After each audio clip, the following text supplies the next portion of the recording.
ఆలోచన దినంగా జరపాల్సిందిగా అధికారికంగా జరపాల్సిందిగా ప్రభుత్వం వారికి విజ్ఞప్తి చేస్తూ నేను చెప్పేది ఒక్కటే నిమిషంలో ముగిస్తా అధ్యక్ష. గతంలో భారత మాతను సృష్టించిన కళాకారులు పశ్చిమ బెంగాల్కు చెందిన వారు ఉండే. ఫస్ట్ భారత మాతను తయారు చేసింది పశ్చిమ బెంగాల్కి చెందిన కళాకారు. ఆ రోజు భారత మాతకు కిరీటం లేకుండే, భారత మాతకు కంటె లేకుండే, గొలుసులు లేకుండే. ఆమె చేతిలో ఒక జపమాల ఉండే, ఇంకో చేయిలో కలశం ఉండే. తర్వాత నెహ్రూ గారి ఆధ్వర్యంలో తర్వాత పెద్ద ఎత్తున కాంగ్రెస్ పార్టీ యొక్క ఈ ప్లీనరీ సమావేశాల్లో కొత్త భారతమాత కొత్త విగ్రహానికి వారు రూపకల్పన చేశారు. ఆ విగ్రహానికి కిరీటం ఉన్నది, తర్వాత హారాలు ఉన్నాయి, కంఠహారాలు ఉన్నాయి, ఒక త్రివర్ణ జెండా కూడా చేతిలో ఉండే. కాబట్టి ఆ విధంగా నడిచింది. అప్పుడేమో ఆ విధంగా ఆలోచన చేస్తే ఇప్పుడేమో మనం ఉల్టా ఆలోచన చేస్తాను. తెలంగాణ ఇవాళ టీఎస్ నుంచి టీజీకి మార్చిండ్రు అధ్యక్ష. ఇవాళ టీజీకి మార్చిండ్రు, తెలంగాణ విగ్రహాన్ని మారుస్తున్నారు. కేవలం విగ్రహాలు మార్చడం వలన లేకపోతే పేర్లు మార్చడం వలన మనం ముందుకు పోతానం అనుకుంటే మనం తప్పు చేసిన వాళ్ళం అధ్యక్ష. కాబట్టి తప్పకుండా మీరు నిజంగా ప్రక్షాళన చేయాలనుకుంటే 4 కోట్ల తెలంగాణ ప్రజల బతుకులు బాగుపరిచే ఏర్పాటు చేయండి. కాబట్టి విగ్రహం అనేది గతంలో లేదు, అధికారికంగా మార్చడమే తప్పుడు ప్రచారం చేయొద్దని గౌరవ సభ్యులు కోరుతాను. నూతనంగా తెలంగాణ ప్రభుత్వం పక్షాన అధికారికంగా శాసనసభ ద్వారా తెలంగాణ సచివాలయంలో పెడుతున్నటువంటి విగ్రహం ఇది. మార్చడం అవును. ఆనాడు తెలంగాణ ఉద్యమంలో మీరు మాట్లాడేటప్పుడు ఎట్లా మాట్లాడాలంటే టీజీ అని ఉంటే గుండెలల్లా టీఎస్ అని రాసుకుని తప్పు, మీరు మార్చడం సక్రమంగా ఆమోదించి ప్రశంసించారు. అది తీసుకొని మళ్ళీ మార్చడం అంటారు. గీతం లేకుండే, విగ్రహం లేకుండే తెలంగాణ ప్రజల ఆకాంక్ష టీఏసీ మార్చుకున్నారు. దాన్ని ఇప్పుడు మళ్ళీ మీరు ఏం మాట్లాడుతున్నారో మరి అందరూ జనరల్గా ఇద్దరు ఒక్కటే ఐడియా ఉంది. ఇప్పుడైనా కనీసం వాస్తవికంగా మాట్లాడే ప్రయత్నం చేయండి.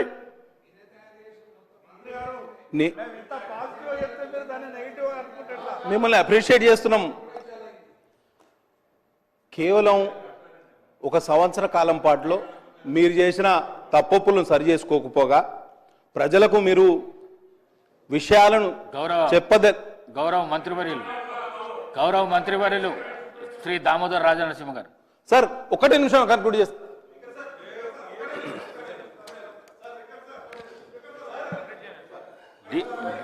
డీవియేషన్ కాకుండా ముఖ్యమంత్రి ప్రకటనపై క్లారిఫికేషన్ చెప్పండి.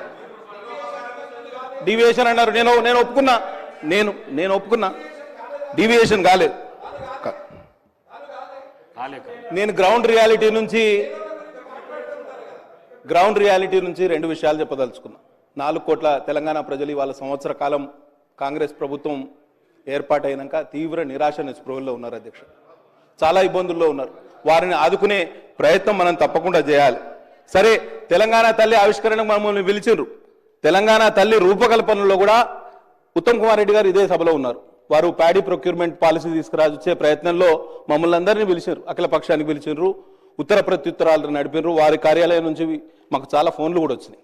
అదే ఒరవడిలో ఇవాళ మాకు కొంత సమాచారం ఇచ్చి మా సూచనలు సలహాలు కూడా తీసుకుంటే అఖిల పక్షాన్ని ఏర్పాటు చేస్తే ఈ విషయంలో మేము కూడా చొరవ తీసుకునేవాళ్ళం. కానీ ఇవాళ మా పైన మొత్తం తెలంగాణ సమాజం మీద రుద్దే ప్రయత్నం చేస్తున్నారు. అది కొంత ఆక్షేపణీయమని తెలియజేస్తూ, అట్లే డిసెంబర్ 9 మీ నాయకురాలి యొక్క జన్మదినం, దాన్ని కూడా అవతరణ దినోత్సవంగా చెప్పే ప్రయత్నం కూడా చేస్తున్నారు. పార్టీకి సంబంధించిన విగ్రహం గతంలో ఉండేది అని మంత్రి గారు చెప్తారు అధ్యక్ష. పార్టీకి సంబంధించిన విగ్రహం గతంలో ఉన్నది, విగ్రహం పార్టీకి సంబంధించిందని చెప్తారు. ఇట్లా ప్రభుత్వం మారినప్పుడల్లా విగ్రహాలు మార్చుకుంటా పోతే, పేర్లు మార్చుకుంటా పోతే ఎక్కడికి పోతాం? ఒకసారి ఆలోచన చేయాలి. కాబట్టి ప్రజాధనం మినిస్టర్ గారు, మా సోదరులు బీజేపీకి సంబంధించిన గౌరవ శాసనసభ్యులు ఓ ప్రొడక్టివ్గా కన్స్ట్రక్టివ్గా సలహాలు ఇచ్చే మిత్రులు అతను 2-3 విషయాలు మాట్లాడతారని అనుకున్నాను. ఈరోజు ప్రత్యేకంగా మా సహచరులు చెప్పిండ్రు, పన్నం ప్రభాకర్ గారు, అసలు విగ్రహ రూపకల్పన ప్రభుత్వ పరంగా ఎప్పుడూ చేయలేదు. మొట్టమొదటిసారి 10 సంవత్సరాల తర్వాత రూపకల్పన జరుగుతూ ఉంది. దాంట్లో ముఖ్యమంత్రి గారు స్టేట్మెంట్ ఇవ్వటం జరిగింది. స్టేట్మెంట్కు సంబంధించి ప్రస్తావన ప్రత్యేకంగా ఒక ప్రధానమైన అంశం కనుక మీరు అవకాశం ఇచ్చారు అధ్యక్ష. ఈరోజు వారు ప్రభుత్వానికి సంబంధించిన మంచి చెడులు, వైఫల్యాలు, విజయాల గురించి తప్పకుండా సమావేశాలు నిర్వహిస్తాం. మీరు చెప్పే ప్రతి మాటకి 10 మాటలు చెప్తాం, వెనుకకు పోయేది లేదు.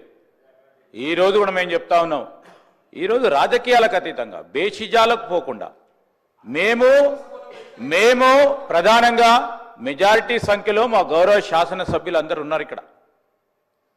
మెజారిటీకి సంబంధించి అంశం విషయం కూడా మాట్లాడుతున్నాం అధ్యక్ష. ప్రస్తావన విషయంలో మీరు కొన్ని అంశాలు చెప్తా ఉన్నప్పుడు స్వీకరించడానికి మేము ఇక్కడ కూర్చున్నప్పుడు ఇదే అదనగా అనేక అంశాలు మాట్లాడుతూ ఉన్నారు. చెప్పమనండి, ఆ రోజు సోనియా గాంధీ గారు లేకుంటే తెలంగాణ రాష్ట్రం వచ్చేదా?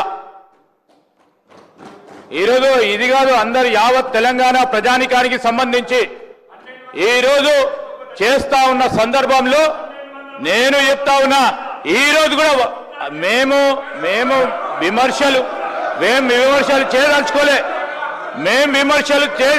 ఈరోజు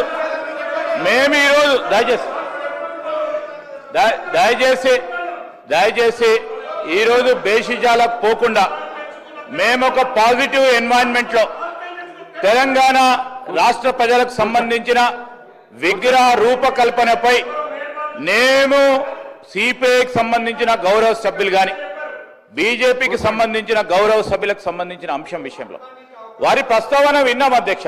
మా డాక్టర్ గారు, నేను మీ గురించి మాట్లాడతలేను, డాక్టర్ గారు చాలా సందర్భాల్లో కూడా ప్రస్తావన తీసుకొచ్చినప్పుడు మంచి సలహా ఇస్తాడు, సూచనలు చెప్తాడు. ఎందుకో డివేట్ అయిండు, ఆ విధంగా డివేట్ కాకుండా, ఎందుకంటే ఇది first time legislator. My request sir, ఈరోజు నేను ఈరోజు చెప్తా ఉన్నా ప్లీజ్ సార్, ఈరోజు ఒక్క నిమిషం, ఈరోజు మేము ప్రస్తావన చేస్తా ఉన్నాం అధ్యక్ష. రేపు మన కల్చర్కు సంబంధించి, మన సంస్కృతికి సంబంధించి ప్రతిబింబించే ఒక అంశాన్ని, తెలంగాణ యావత్ జాతికి సంబంధించిన అంశం, చరిత్రలో నిలిచిపోయే ఈ అంశంపై వారు కూడా ప్రస్తావన చేయాలి. వారి ఆలోచనలు కూడా ఈ సభా రికార్డులో ఉండాలి, ఈ రాష్ట్ర ప్రజలందరూ కూడా వినాలి అనే ఉద్దేశంతోనే మీరు పెద్ద హృదయంతో ఈరోజు అవకాశం ఇచ్చిండ్రు, కాదంటలేం. ఈరోజు మేమేం చెప్తా ఉన్నాం, బేషిజాలకు పోకుండా మీరు చెప్పే ప్రతి అంశంపై తప్పకుండా మేము ఈరోజు అభయం ఇస్తా ఉన్నాం, అభయం ఇస్తా ఉన్నాము. మీరు అడిగే ప్రతి ప్రశ్నకి ఈ సందర్భంలో కాదు అధ్యక్ష, ఈరోజు ఈ సందర్భంలో కాదు, మేము వారు అడిగే ప్రతి ప్రశ్నకి జవాబుదారితనంగా మేము అధికార పక్షంలో ఉన్నాం. సభా సమావేశాలు జరుగుతూ ఉన్నాయి. వారు వేసే ప్రశ్నకు కానీ, షార్ట్ నోటీస్ ద్వారా కానీ, షార్ట్ డిస్కషన్ ద్వారా కానీ, ఇతర రూపంలో వస్తే మా సహచర మంత్రివర్గ సోదరులతో పాటు మేము ఖచ్చితంగా కూడా సమాధానం చెప్పడం జరుగుతుంది. ఓపికతో ఉండండి అని కోరుతా ఉన్నా. ఇంకా రాబోయే, ఇప్పుడు సెషన్ నడుస్తూ ఉంది, సెషన్కు సంబంధించి ముందుకు తీసుకెళ్లే ప్రయత్నంలో ముందుకు సాగుతా ఉన్నాం. నేను దయచేసి గౌరవ శాసనసభాపతి గారిని కోరుతా ఉన్నా, మీరు చాలా మంది సభ్యులు ఈ ప్రస్తావనలో పాల్గొనాలని ఆసక్తి చూపెడతా ఉన్నారు, దయచేసి వారికి కూడా అవకాశం ఇవ్వాలని కోరుతా ఉన్నాను. డాక్టర్ రామచంద్ర నాయక్ గారు.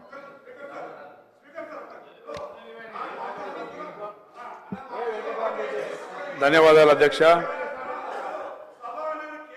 ముందుగా